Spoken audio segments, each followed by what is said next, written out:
हाँ तो फ्रेंड्स कहते हैं सिर्फ जुनून होने से कुछ नहीं होगा, आपको सफल होने के लिए एक्शन लेना होगा। एक्शन बोले तो मेहनत, चाहे वो किसी भी क्षेत्र हो, अगर उसमें आप सफल होना चाहते हैं तो आज मेहनत करें या कल मेहनत करें, मेहनत तो आप ही को करना पड़ेगा। इसलिए क्यों ना कल के बदले आज ही हम लोग मेहनत करें। चलिए, आपका स्वागत है फोकस ऑन करियर क्लासेस में। रोज की तरह आज भी मैथ का सेट नंबर 10 का फुल डिस्कशन हम लोग करेंगे। इस पेज का, इस क्वेश्चन का, मैथ सेट नंबर 10 क्वेश्चन का अगर क्वेश्चन चाहिए उसका PDF तो इसी वीडियो के डिस्क्रिप्शन बॉक्स में एक लिंक दिया हुआ है, उसी से आप उसको डाउनलोड कर सकते हैं और क्वेश्चन को सॉल्व कर सकते हैं। चलिए, क्वेश्चन नंबर आज का हम लोग 1 देखेंगे।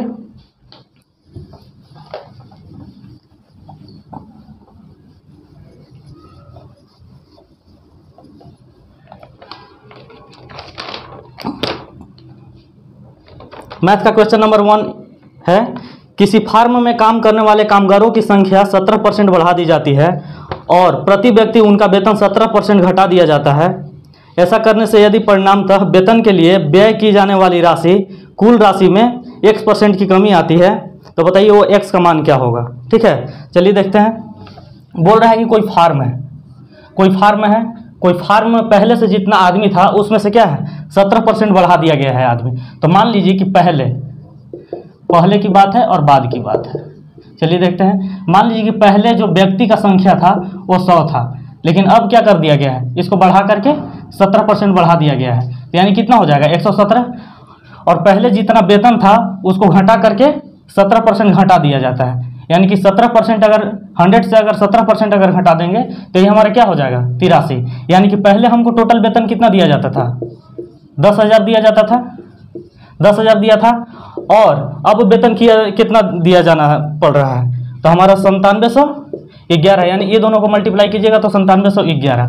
अब इसी में पूछ रहा है कि पहले जितना वेतन दिया जाता था अब जितना वेतन दिया जा रहा है इसमें कितना % का कमी हुआ। तो इसी को ज्ञात करने के लिए हम सबसे पहले वेतन पहले 10,000 दिया जाता था, अब 9,711 रुपये वेतन दिया जा रहा है, यानी कि कितना कम हो रहा है। तो इसमें से अगर इसको घटाएंगे तो 289 रुपये कम हो रहा है। ठीक है, और इसी को हम परसेंटेज वैल्यू ज्ञात कर लेंगे तो लिखेंगे 289 डिवाइडेड बाई 10,000 इंटू 100, 2 जीरो से 2 जीरो, अगर इसी को अगर करेंगे तो 2 अंक के बाद दशमलव, यानी कि 2.89 हमारा क्या हो जाएगा %। यही हमारा वेतन में क्या हो रहा है कमी हो रहा है, जो कि आंसर हो जाएगा ऑप्शन नंबर सी, पहला का ऑप्शन नंबर सी। चलिए क्वेश्चन नंबर हम लोग देखते हैं आगे 2।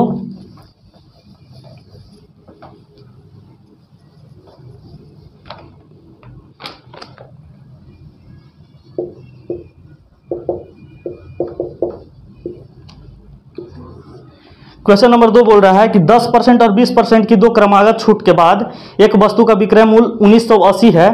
यदि वस्तु का क्रय मूल्य बाजार मूल्य का 50% है तो उस क्रय मूल्य ज्ञात कीजिए। ठीक है, चलिए बोल रहा है कि मान लीजिए कि अगर कोई वस्तु का अगर रेट है 100 रुपया, ठीक है, 100% अपने आप में 100 रुपया है। ठीक है, तो इसमें पहली बात कि अगर इसमें अगर पहला जो छूट दिया जा रहा है 10% का और तुरंत लगातार जो है 20% का छूट दिया जा रहा है, तब जाकर के किसी वस्तु को कितना में बेचा जा रहा है 1980 रुपये में बेचा जा रहा है। ठीक है, तो इसका हम कॉस्ट प्राइस सबसे पहले निकाल लेंगे। तो पहली बात कि अगर 100 का अगर 10% अगर घटाएंगे तो हमारा कितना हो जाएगा 90, और 90 में से अगर 20% अगर घटा देंगे तो 9 दूना 18, 90 में से 18 घटेगा यानी कितना हो जाएगा 72 हो जाएगा। और इसी 72 का जो वैल्यू है 1900 कितना है 80 है। ठीक है, जब 72 का वैल्यू 1980 है तो 100 का वैल्यू ज्ञात करने के लिए इसमें 100 से हम मल्टीप्लाई कर देंगे, और 100 से जब मल्टीप्लाई करेंगे अगर इसको कट आउट अगर सोल्व करेंगे तो हमारा आ जाएगा 2750 रुपया। अब बोल रहा है कि जो मार्केट में इसमें जो आगे क्वेश्चन बोल रहा है यदि वस्तु का क्रय मूल्य बाजार का मूल्य का 50% है। ठीक है, तो ये जो क्रय मूल्य आया बाजार का मूल्य का 50% होना चाहिए। ठीक है, तो इसका हम लोग क्या निकाल देंगे 50% निकाल देंगे। तो 2750 का अगर 50% अगर निकालेंगे तो हमारा कितना हो जाएगा 1375 रुपये, और यही हमारा क्या हो जाएगा आंसर, जो कि 2 का ऑप्शन नंबर हमारा सी हो जाएगा। चलिए इसी प्रकार क्वेश्चन नंबर हम लोग 3 देखेंगे आज।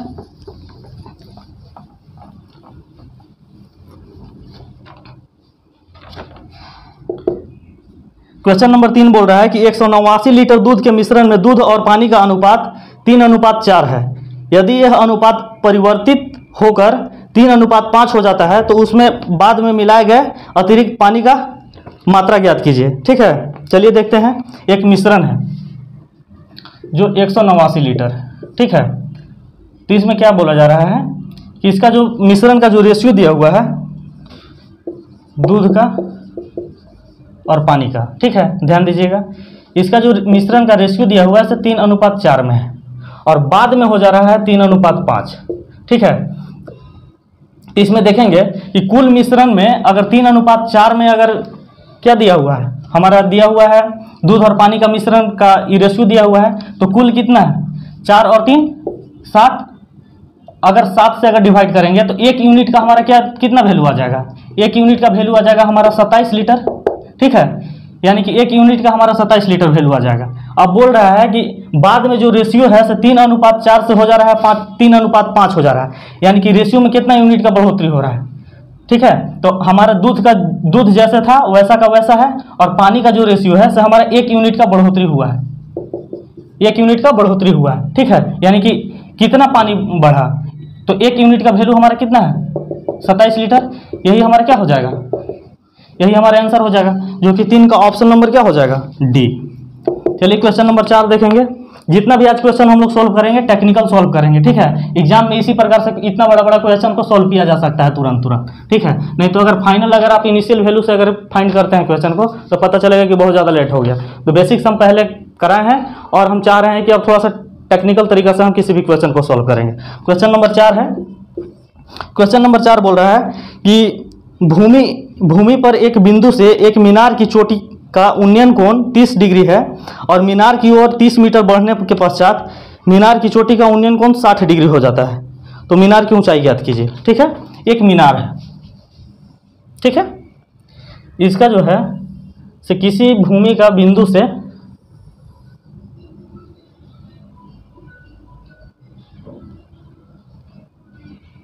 उन्नयन कोण जो है 30 डिग्री, ठीक है।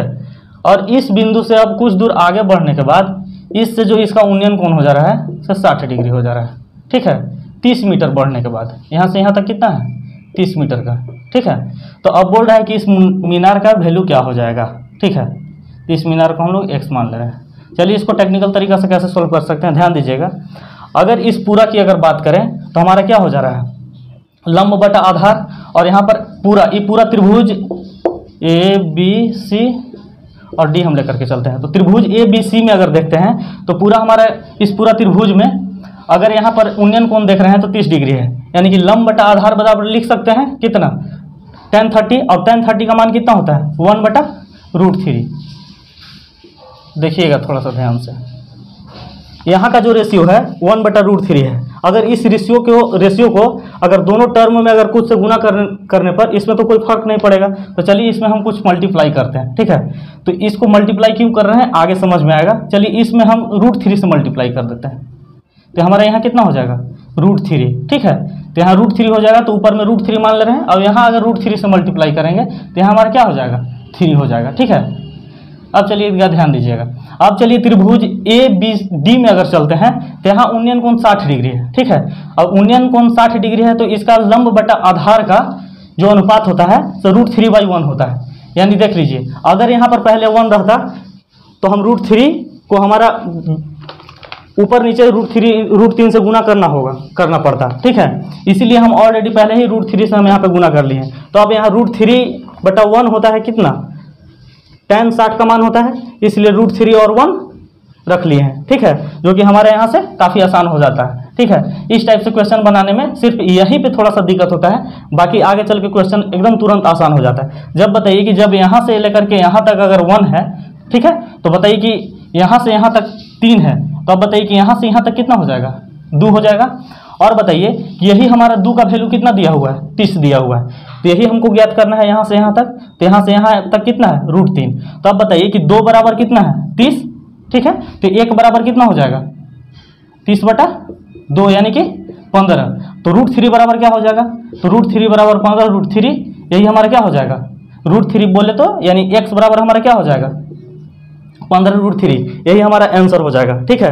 अगर किसी भी हाइट एंड डिस्टेंस का क्वेश्चन जो है अगर रेशियो फॉर्म पे हम बनाते हैं तो काफ़ी आसानी से बन जाता है। और एग्जाम में अगर आप value equation number 1 equation number 2 अगर पुट करके अगर बनाने लगे तो वहां पे जाकर के आपको काफ़ी दिक्कत होगा, क्योंकि समीकरण 1 का वैल्यू समीकरण 2 में पुट करना पड़ता है, 2 का वैल्यू 1 में पुट करना पड़ता है, तब जाकर के फाइंड होता है। तो इसलिए जितना भी हाइट एंड डिस्टेंस का क्वेश्चन आज के बाद हम डिस्कशन कराएंगे उसको रेशियो से हम बताएंगे, ठीक है। चलिए, जो कि ऑप्शन नंबर हमारा क्या हो जाएगा, 4 का ऑप्शन नंबर बी 15√3। चलिए क्वेश्चन नंबर हम लोग 5 देखेंगे।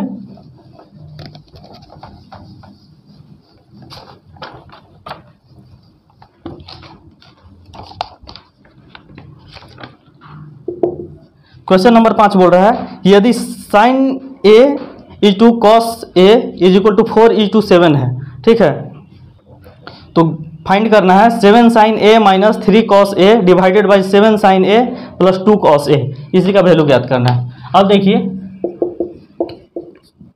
साइन ए और कॉस ए का जो रेशियो दिया हुआ है 4:7 दिया हुआ है, ठीक है, ध्यान दीजिएगा।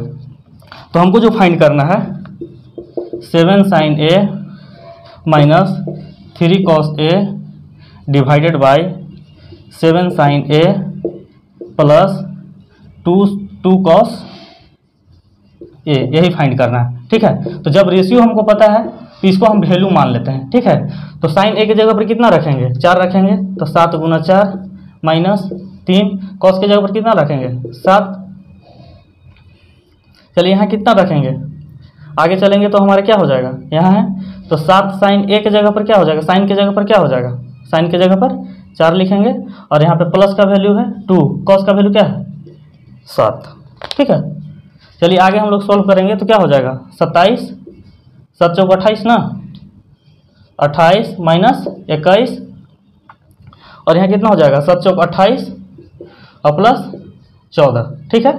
यानी कि इसको हम क्या लिख सकते हैं, ऊपर अगर 28 में से अगर 21 घटाएंगे तो 7 बचेगा, और 28 14 कितना होता है 42, जो कि कैंसिल आउट करेंगे तो 1/6 हमारा क्या हो जाएगा, आंसर हो जाएगा, जो कि 5 का ऑप्शन नंबर सी। चलिए क्वेश्चन नंबर हम लोग 6 देखेंगे।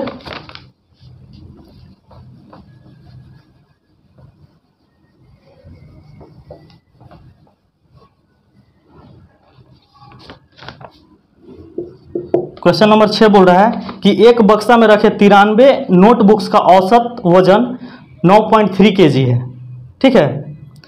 बक्सा में एक बुक रखने पर औसत वजन 9.4 kg हो जाता है, तो नए नोटबुक का भार ज्ञात कीजिए।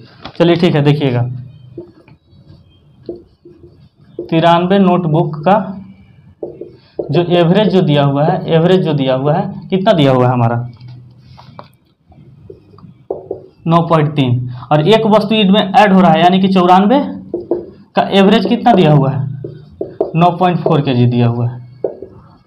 इसको हम टेक्निकल तरीका से कैसे सॉल्व कर सकते हैं, अब बताइए। मान लीजिए कि नया एक पुस्तक जो आया उसका औसत जो भार होगा, अगर फाइनली अगर भार उसका ज्ञात करेंगे तो औसत भार कितना हुआ 9.4 है, यानी कि 93 वो पहले नोटबुक था, इसमें कितना का डिफरेंस हो रहा है, यानी कि पहले से 93 9.3 था, अब 9.4 आ रहा है, यानी कि इसमें बढ़ोतरी कितना है 0.1 का हुआ है, यानी कि 9.4 जो है से एवरेज वैल्यू में हम कितना 93 × 0.1 कर देंगे, ठीक है, जो कि यही हमारा क्या हो जाएगा आंसर। ये जो नया जो नोटबुक है उसका भार जो ओरिजिनल भार हो जाएगा तो कितना 9.4 प्लस 93 इंटू कितना 0.1, क्योंकि 93 बार क्या हुआ होगा 0.1 है से क्या होगा बढ़ा हुआ होगा, तो हम लिख सकते हैं 9.4 प्लस अगर 0.1 से मल्टीप्लाई करेंगे तो 9.3 हो जाएगा, 3 4 7 और 9 दूना 18, जो कि नया पुस्तक का जो मेरा वजन होगा वो कितना हो जाएगा 18.7 kg हो जाएगा, ठीक है। यही हमारा आंसर हो जाएगा, जो कि ऑप्शन नंबर हमारा डी होगा, ठीक है। चलिए क्वेश्चन नंबर हम लोग 7 देखेंगे।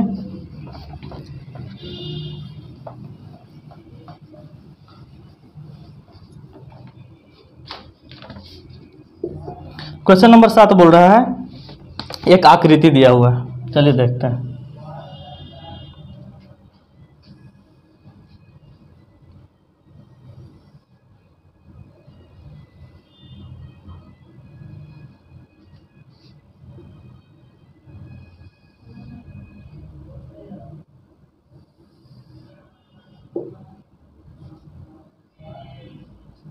यही आकृति दिया हुआ है, जो कि इसका जो लेंथ है वो हमारा 15 है, ये भी 15 है, और ये 3 है, और ये कितना है 21 है।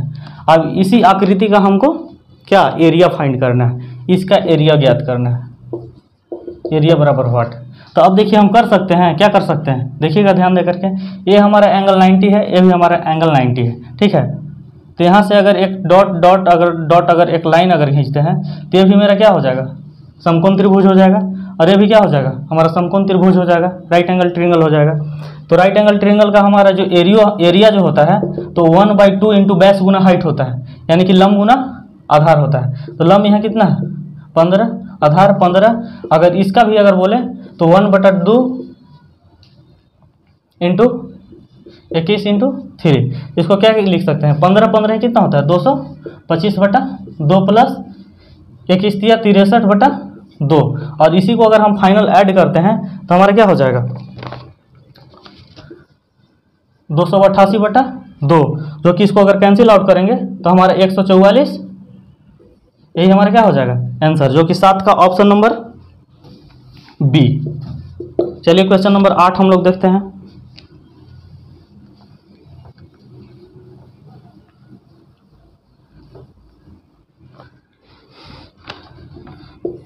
क्वेश्चन नंबर 8 बोल रहा है कि चक्रवृद्धि ब्याज पर कोई राशि 7 वर्ष में मूलधन की 3 गुनी हो जाती है, तो कितने वर्ष में यह 27 गुना हो जाएगा, ठीक है। तो मान लीजिए कि कोई राशि है, ठीक है, प्रिंसिपल है, उस 7 वर्ष में 3 गुना हो जा रहा है, ठीक है। तो यही प्रिंसिपल, यही राशि को 27 गुना होने में हमारा क्या टाइम लगेगा। तो इस टाइप के क्वेश्चन को ऐसे करेंगे, ये जो 27 है इसको 3 के फॉर्मेट में क्या लिख सकते हैं, 3 के पावर 3 लिख सकते हैं, यानी कि 3 होने में जितना टाइम लगा है उतना ही कितना बार 1 2 3, यानी कि 3 बार लगा होगा, ठीक है। और यही 3 से हम टाइम जो दिया हुआ है 7 गुना 3, यही हमारा क्या हो जाएगा 21 वर्ष, यही हमारा आंसर हो जाएगा। चलिए क्वेश्चन नंबर 8 का ऑप्शन हो गया क्या सी। चलिए क्वेश्चन नंबर 9 देखेंगे हम लोग। अगर चक्रवृद्धि ब्याज फार्मूला से अगर लगा करके अगर इसको एग्जाम में सोल्व करें तो वहाँ पे बहुत ज़्यादा दिक्कत होगा। चलिए क्वेश्चन नंबर 9 देखते हैं। अनीता किसी निश्चित दूरी को अपनी सामान्य गति से 9/10 गति से चलकर उसी दूरी को सामान्य गति से चलकर लगने वाला समय 27 मिनट अधिक है, तो सामान्य गति से के दौरान उसी दूरी को तय करने में उसके द्वारा लिया गया समय ज्ञात कीजिए, ठीक है।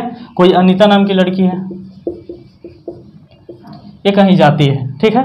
तो पहले जितना समय सामान्य, जितना एक नॉर्मल स्पीड से चल रही थी, मतलब कि सामान्य स्पीड से चल रही थी, उससे क्या करती है कि 9/10 गुना से स्पीड से चलती है, ठीक है। जितना चल रही थी उससे 9/10, यानी कि क्या हो रहा है कम हो रहा है।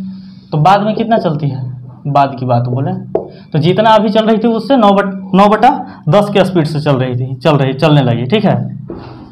स्पीड देखा, तो अगर बताइए कि अगर 9/10 दिया हुआ है तो इसमें हम क्या लिख सकते हैं, ये कर सकते हैं कि आने वाला समय में जो है से 9/10 से चल रही है, यानी कि कम चल रही है, ठीक है। तो इसमें जो ज़्यादा टर्म है उसको पहले लिख लेंगे 10।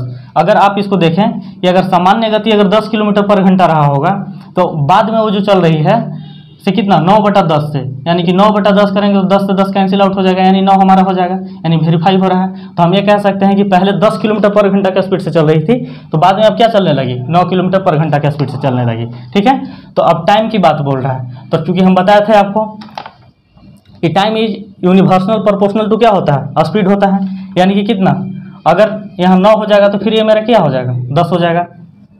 अगर कोई 10 के अगर स्पीड से चलता है तो यहाँ पर कितना 9 समय लगेगा, और अगर 9 के स्पीड से चलेगा तो 10, यूनिवर्सल प्रोपोर्शनल होता है, ठीक है। तो अब इसी का जो अंतर दिया हुआ है से कितना 27 मिनट का ऑप्शन अंतर दिया हुआ है। तो बोल रहा है कि ये जो अनीता है ये अगर सामान्य गति से अगर चलती तो कितना समय लगता, ठीक है। तो 1 यूनिट का जो वैल्यू है 1 यूनिट बराबर 27 है, तो 9 यूनिट का हम वैल्यू निकाल लेंगे। तो 27 गुना क्या लिखेंगे 9, 9 7 63 के 3 हाथ में 6, 9 18 6 24, यानी कि 243 मिनट हमारा क्या हो जाएगा आंसर, जो कि ऑप्शन नंबर हमारा क्या हो जाएगा ए। चलिए क्वेश्चन नंबर हम लोग 10 देखेंगे।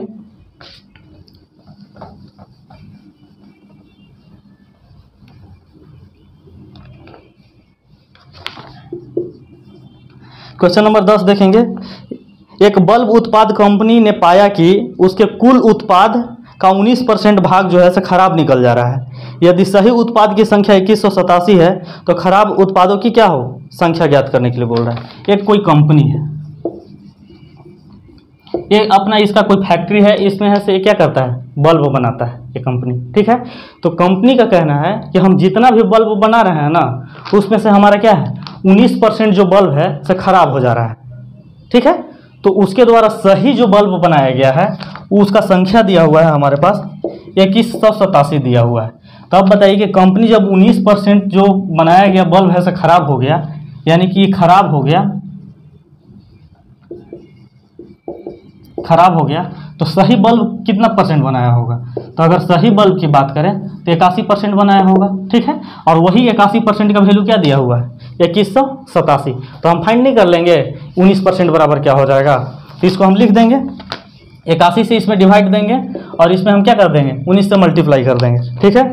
जो कि हम इससे अगर इसको कट करेंगे तो 27 बार में जाएगा, और अगर 27 और अगर हम 19 को अगर गुना करेंगे तो हमारा क्या हो जाएगा 513 बल्ब, जो कि उसके द्वारा खराब किया गया बल्ब जो है, खराब जो हो चुका बल्ब है वो 513 है, जो कि ऑप्शन नंबर हमारा क्या हो जाएगा बी। चलिए क्वेश्चन नंबर हम लोग 11 देखेंगे।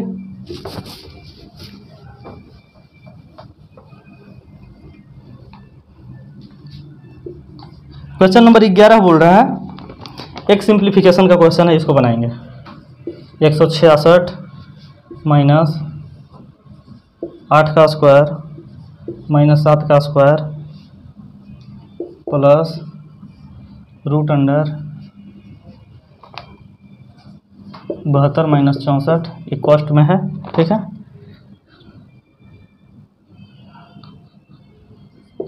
डिवाइडेड बाई 8, फिर यहाँ ऐसे दिया हुआ है 18 इंटू 18 डिवाइडेड बाई 324, इसी का वैल्यू हमको फाइंड करना है।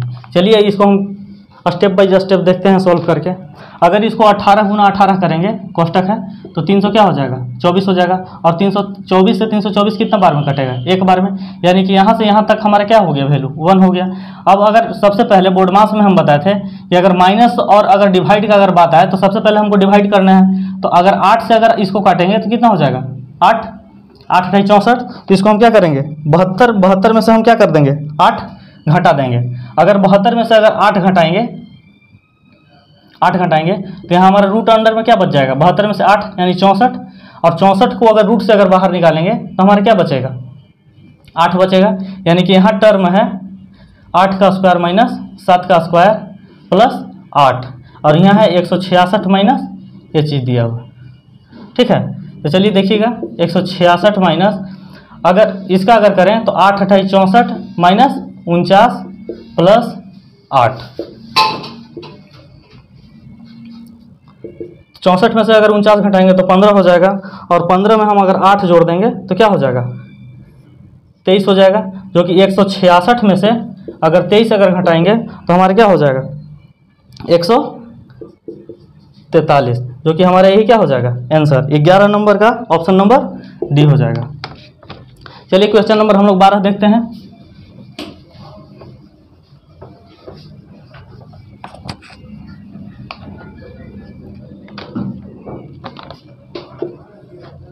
क्वेश्चन नंबर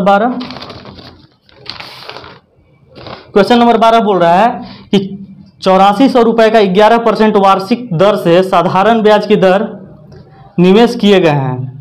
5 वर्ष बाद राशि को निकाल लिया जाता है, आधी राशि को शेयर बाजार में निवेश कर दिया जाता है। तो बताइए कि कितना राशि बचेगा, ठीक है। कुल जो राशि है वो 8400 रुपये है, ठीक है। ये अपने आप में क्या है 100% है, ठीक है। अगर 1 साल का 1 वर्ष का इसका जो रेट लग रहा है क्या लग रहा है 11% लग रहा है, ठीक है। तो बताइए कि 5 वर्ष में कितना लग जाएगा 55%, यानी कि 55% तो इसका ब्याज हो गया, और कुल पहले से 100% था। तो डायरेक्ट क्या जो बाहर राशि जो आया होगा वो कितना आया होगा 155%, 155%, ठीक है। इसी को हम क्या कर देंगे बनाएंगे, तो 84 गुना 155 इक्वल टू क्या हो जाएगा 13 0 20 हमारा आंसर है। ये होगा। अब इसमें से बोला जा रहा है कि जो 1320 रुपया जो बाहर आया है, अब इसी को क्या किया जा रहा है, 50% का जो राशि है, आधा जो है इसको शेयर बाजार में भेज दिया जा रहा है। तो बचेगा कितना, तो 13,020 रुपया का अगर आधा की बात करें तो आधा अगर इसमें से अगर कहीं और क्या शेयर बाजार में दे दिया जा रहा है तो कितना बचेगा, तो इसमें 2 से डिवाइड कर देंगे तो हमारा क्या हो जाएगा, 6510 रुपया हमारा क्या हो जाएगा, यही आंसर हो जाएगा। यानी कि शेयर बाजार में आधा देने के बाद हमारे पास जो राशि शेष बचेगा 6510 बचेगा, जो कि ऑप्शन नंबर हमारा क्या हो जाएगा, डी। चलिए क्वेश्चन नंबर 13 हम लोग देखेंगे इसी प्रकार से।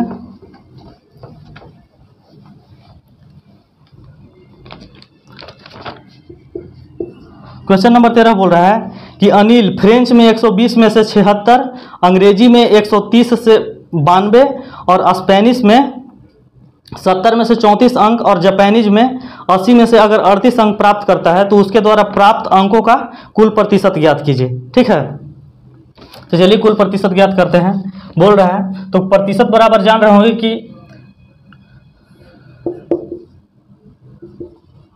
Total maximum marks, total max marks होता है और ऑब्टेन मार्क्स होता है।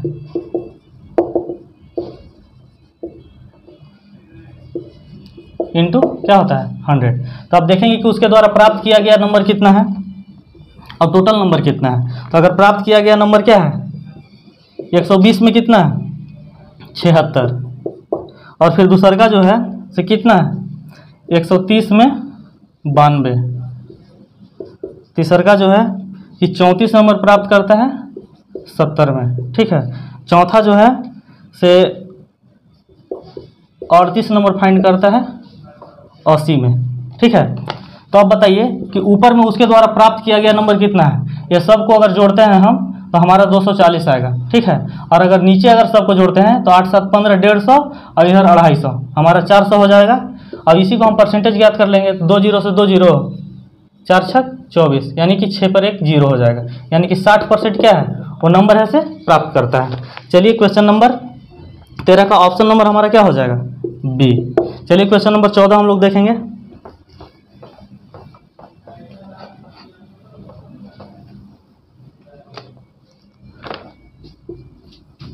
क्वेश्चन नंबर 14 बोल रहा है, एक ए भी सिंप्लीफिकेशन का क्वेश्चन है, देखिएगा।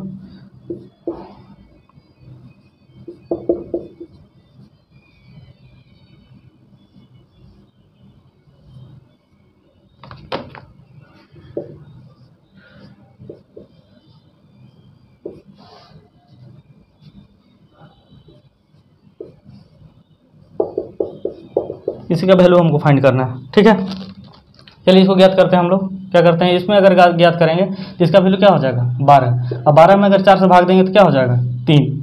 अब बताइए इसको करेंगे तो कितना हो जाएगा, ये 7 के पावर कितना हो जाएगा 6, यानी कि कितना इसको लिख सकते हैं 49 लिख सकते हैं। इसको लिख सकते हैं 49 के पावर 3 डिवाइडेड बाई 49 के पावर 2, और यहाँ पर कितना बच जाएगा, इधर यहाँ 3 बच जाएगा। तब बताइए कि अगर 49 के पावर अगर 3 में से अगर 49 के पावर अगर 2 से डिवाइड करते हैं तो हमारा 49 के पावर 1 बच जाएगा, यानी 3। और इसी को अगर हम लोग अगर आपस में मल्टीप्लाई करेंगे तो 9 या 27 के साथ हाथ में 2, 4 3 12 2 14, यानी कि हमारा क्या वैल्यू आ जाएगा 147 वैल्यू आ जाएगा, जो कि 14 का ऑप्शन नंबर बी हो जाएगा। चलिए क्वेश्चन नंबर हम लोग 15 देखेंगे।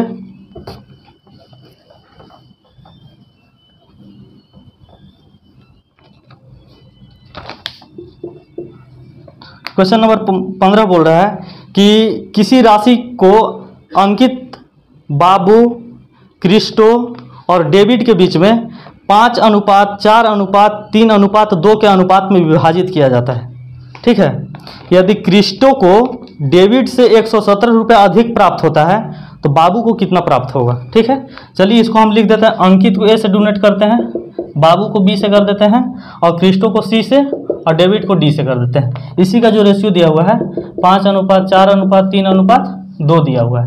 अब बोल रहा है जो क्रिस्टो को है से डेविड से 117 रुपये अधिक प्राप्त हो रहा है। ठीक है, इसको एक्स हम लोग मान लेते हैं ऐसे। तो बताइए इसको कितना 117 रुपया क्या मिल रहा है, ज़्यादा मिल रहा है। ठीक है, तो यानी कि 3x में से अगर 2x घटाएंगे तो हमारा x बचेगा, यानी x का वैल्यू कितना आ जा रहा है 117। ठीक है, तो क्वेश्चन में बोल रहा है कि बाबू को कितना प्राप्त होगा।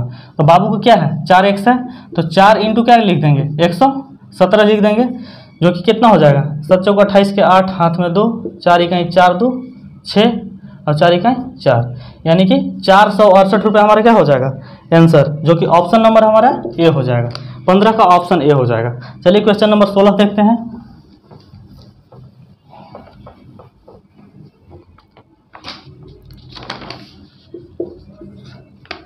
क्वेश्चन नंबर 16 देखेंगे।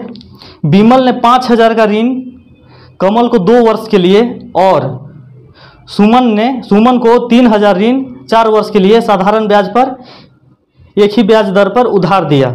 दोनों से ब्याज के रूप में टोटल 2200 रुपये प्राप्त होते हैं, तो प्रति वर्ष ब्याज का दर क्या हो जाएगा। ठीक है, साधारण ब्याज का फॉर्मूला जानते हैं, क्या जानते हैं PRT/100। ठीक है, यहाँ पर प्रिंसिपल फर्स्ट का जो दिया हुआ है 5000 और जो टाइम दिया हुआ है सो 2 वर्ष और रेट हमको पता नहीं है। ठीक है, तो डिवाइडेड बाई 100 कर देंगे और इससे जो हमारा जो साधारण ब्याज प्राप्त होता है, और एक और को दी है किसको सुमन को 3000 गुना 4 और रेट जो है सो दोनों का क्या है सेम है, इसलिए दोनों को RR से डोनेट कर रहे हैं। ठीक है, डिनोट कर रहे हैं। तो यहाँ पर क्या हो जाएगा 100 और इसी का जो वैल्यू दिया हुआ है, यानी कि टोटल जो उसको साधारण ब्याज दोनों व्यक्ति के द्वारा जो साधारण ब्याज जो प्राप्त हो रहा है वही हमारा 2200 हो रहा है। ठीक है, चलिए इसको देखते हैं। अगर 2 जीरो से 2 जीरो इसको कट करते हैं और 2 जीरो से 2 जीरो यहाँ कट कर देते हैं। ठीक है, तो यहाँ क्या हो जाएगा 50 दूना 100R प्लस 3 चौके 12 यानी कि 120R इज इक्वल टू क्या हो जाएगा 2200। ठीक है, अगर 100 और 120 जोड़े तो 220R इज इक्वल टू 2200।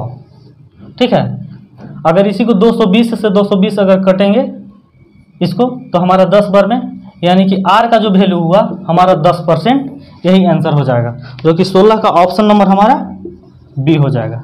चलिए क्वेश्चन नंबर हम लोग 17 देखेंगे।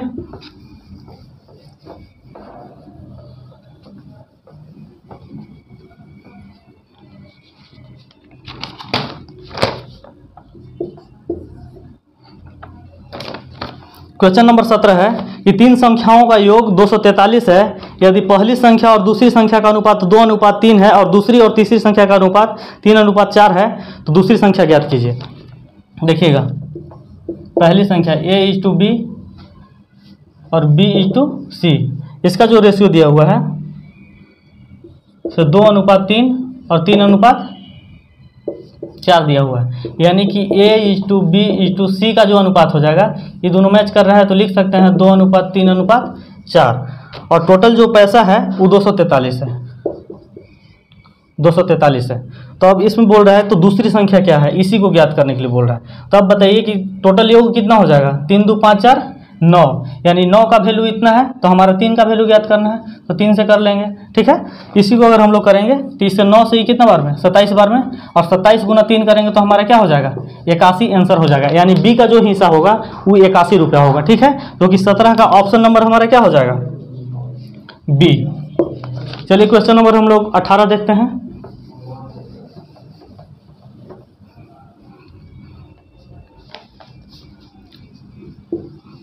अठारह नंबर क्वेश्चन है कि किसी फर्श की लंबाई इसकी चौड़ाई का 125% है। यदि फर्श का क्षेत्रफल अगर 320 सेंटीमीटर स्क्वायर है तो लंबाई और चौड़ाई का योग ज्ञात कीजिए। ठीक है, तो लेंथ और ब्रेथ, लंबाई है से चौड़ाई से कितना है 125% अधिक है, यानी कि अगर चौड़ाई को अगर 100 मान ले तो लंबाई कितना हो जाएगा 125 हो जाएगा। अगर इसको कैंसिल आउट करें तो 25 चौके 100 और 25 पचे 125। ठीक है, इसको x हम लोग मान ले रहे हैं। अब बोल रहा है कि इसी का क्षेत्रफल, तो क्षेत्रफल क्या होता है L इंटू बी होता है। इसका जो वैल्यू दिया हुआ है कितना दिया हुआ है 320 दिया हुआ है, तो लंबाई 5x है और चौड़ाई 4x है, यानी कि 4 पचे 20x square is equal to 320। ठीक है, अगर इसको अगर कट करें तो 2 से कितना बार में 16, यानी कि x स्क्वायर का जो वैल्यू हो जाएगा हमारा क्या हो जाएगा 16, यानी कि x का वैल्यू क्या हो जाएगा 4। ठीक है, तो हमारा जो लंबाई रहा होगा 4x का वैल्यू है, तो 4 × 5 = 20 और 4 × 4 = 16। तो यही दोनों का योग पूछ रहा है। तो लंबाई चौड़ाई का योग क्या हो जाएगा, 20 और 16 36 हमारा सेंटीमीटर। यही हमारा आंसर हो जाएगा, जो कि 18 नंबर का ऑप्शन नंबर बी होगा। चलिए क्वेश्चन नंबर 19 देखेंगे हम लोग।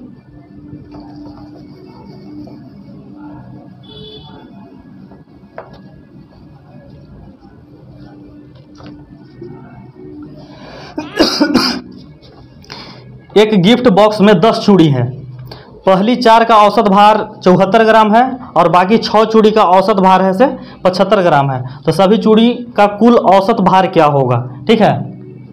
तो औसत भार ज्ञात करने के लिए क्या करते हैं, टोटल भार बटा जितना का भार है उतना से डिवाइड करते हैं। यानी कि 10 चूड़ी का हम टोटल भार पहले निकालेंगे, फिर 10 से डिवाइड करेंगे, यानी कि औसत निकल जाएगा। तो चूंकि हमको पता है कि 4 चूड़ी का जो भार है से कितना 74 ग्राम है,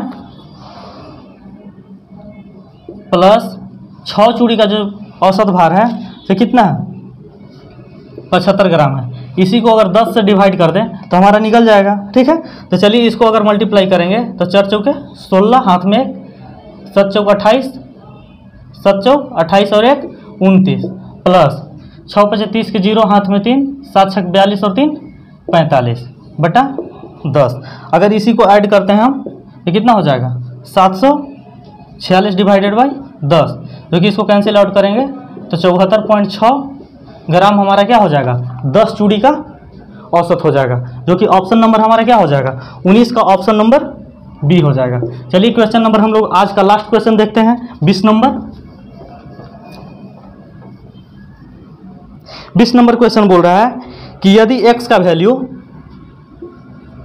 20 नंबर क्वेश्चन बोल रहा है x का वैल्यू 67555 इसी प्रकार है, ठीक है। तो बोल रहा है कि x का वैल्यू भिन्न में क्या होगा, यानी फ्रैक्शन में क्या होगा, ठीक है। तो इस टाइप का जब भी क्वेश्चन रहता है तो इसको हम कंसीडर करते हैं 675। 5 को क्या लिख सकते हैं, 5 बार बार आ रहा है तो 5 पर हम बार लगा सकते हैं, ठीक है। और इस टाइप के क्वेश्चन को अगर भिन्न के अगर रूप में हमको ज्ञात करना है तो ये लिखते हैं भिन्न बराबर लिखते हैं कि जिस पे बार लगाया हुआ है, ठीक है, बाकी संख्या को छोड़ करके कुल संख्या में से उसको घटा लेते हैं, ठीक है। यानी कि 675 में से हम क्या करेंगे 67 को घटा लेंगे और जिस पे बार लगा हुआ है, जितना पे बार लगा हुआ है उसको हम क्या लिखते हैं 9 के रूप में लिखते हैं, और जिस पे बार नहीं लगा हुआ है उस पे क्या लिखते हैं उतना 0 बैठा देते हैं, ठीक है। तो यहाँ पे बार कितना संख्या पर लगा हुआ है, एक संख्या पर लगा हुआ है, ठीक है। तो एक हम 9 लिखेंगे और बाकी जिस पे बार नहीं लगा हुआ है उस पे क्या लिखेंगे 2 ठो 0 है, यानी 2 पर बार नहीं लगा हुआ है तो 2 ठो 0 हम लिख देंगे। इसी को अगर ज्ञात करेंगे तो हमारे क्या आ जाएगा 675 में से अगर 67 घटाएंगे तो कितना हो जाएगा 608 बटा 900। यही हमारे क्या हो जाएगा आंसर हो जाएगा, जो कि 20 का ऑप्शन नंबर हमारा डी। चलिए आज के लिए बस इतना ही, धन्यवाद। और इसी प्रकार से आगे हम लोग सेट जो है से कंटिन्यू रखेंगे, इसमें कोई दिक्कत नहीं है। अगर आपको लगता है कि क्वेश्चन का फॉर्मेट है वो बहुत ज़्यादा डिटेल में हम उसका सॉल्यूशन नहीं कर रहे हैं तो घबराने की कोई बात नहीं है, क्योंकि जैसे पहले हम बताए थे आपको क्वेश्चन अगर उसी हिसाब से बताते रह गए तो पता चलेगा कि एग्जाम में एक भी क्वेश्चन सॉल्व नहीं होगा। इसलिए टेक्निकल तरीका से हमको क्वेश्चन मैथ का सॉल्व करना होगा और क्वेश्चन में जल्दी से जल्दी क्वेश्चन को सॉल्व करके आगे बढ़ना होगा। चलिए आज के लिए बस धन्यवाद, थैंक यू।